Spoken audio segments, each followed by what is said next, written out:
Good morning. I am Baron Ivarii Edvinson, and I'm a bladesmith. Um, I make knives, axes, swords.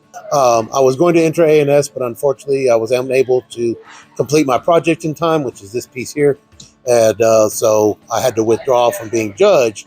But I am doing Queen's Prize, and I am, of course, out here on display. What we have here is a selection of things that I have made. Some of them are complete and ready, such as these two items. Others are works in progress, such as this. Um, this is my project that I was going to enter, and unfortunately, I made irretrievable errors on it. But we learn more from our mistakes. So that is why I have this included today. And the rest of these pieces are just examples of the types of things in various stages of construction. I do both historical and modern tools. For example, the axe here is I made the axe head when I was at Gulf Wars this year. I did this using period techniques in a coal forge with a period setup. Um, However, this is a farrier's rasp. This is not period material, but it was good to learn the technique, forge welding, and how these work. So I did this. It came out fantastic, and so I went ahead and finished it out and put a modern style handle in it because I had one. And this is now something that I can take into the woods. I can split my kindling with it. I can chop down, small trees and saplings.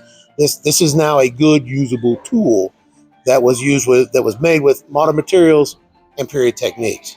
So I'm a big fan of doing the amalgamation. I like combining them. This is more of a historical blade. It's a Viking sax. So is this. Technically, this will be historical, but it's not SCA history. It's later than that.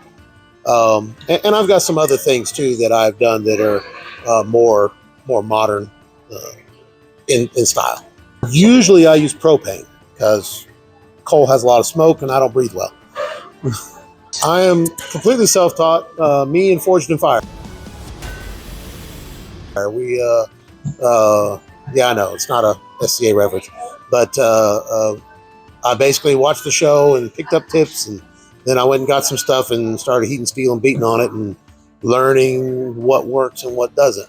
And I've still got a long way to go. I'm technically an apprentice bladesmith with the American Bladesmith Society, but I've got a lot to learn still, even though I am making functional pieces.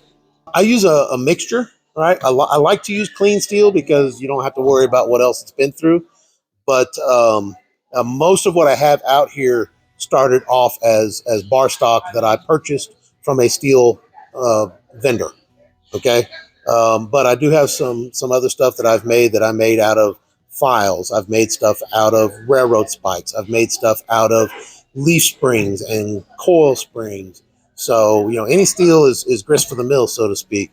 But the pieces that I have actually today actually were all clean steel that was purchased.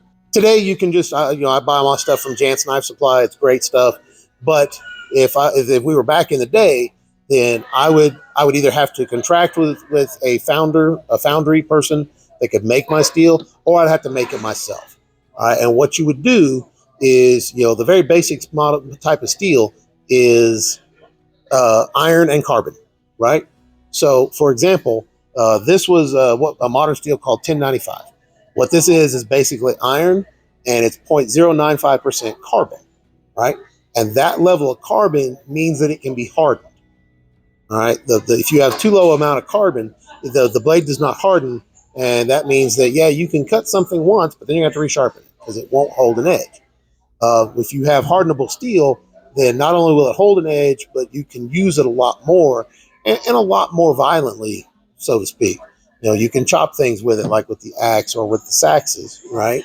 You can, use them in combat. You can do all these kinds of things if you have high carbon hardenable steel. In the day, you would basically take carbon powder and iron. You would put that in your forge. You heat it up, and you just beat the carbon into it until you got what you wanted. All right. And there are other things you can put in there. There are all kinds of other elements. What we think of as the Holy Grail, the Damascus steel, was most likely ore that had various impurities in it, right? So it might have had manganese, it might have had molybdenum in it, it might have had a little bit of chromium in it, and that would have given us those patterns that we are now reproducing with a whole different technique. This is going to be either a small saber or a naval cutlass. It's obviously in progress. I've still got a lot of work to do on it. This was going to be a bollocks knife that was supposed to be entered in this competition, and I screwed it up. So it is not functional for that. This is also going to be a bollocks knife. That's the handle. I just ran out of time and couldn't get it done before this competition. These are the sheaths, and they go with, and all of our sheaths are custom made for the blade because the steel does what the steel does. The sheaths were made by myself and my lady wife. We have a system to where basically she makes a pattern, I cut out the leather, she punches the holes, and I sew it up, and then we dye it. So, but yes, we did make these sheaths ourselves. 90% of the sheaths we make are 90% of the sheaths that I've got for my pieces are made by us. So it's all about creating all the skills. Now, in period, they would not have done that. You'd have had a guy that made the steel. You'd have had another guy that did the fit and finish and put the handles on. You'd have had a leather worker making, sheaths and stuff. So, but today you tend to combine all those skills into one person, and that's what I'm learning to do. But always available for questions. Feel free to reach out at any time. Probably the easiest one would be tumbleweedforge@gmail.com.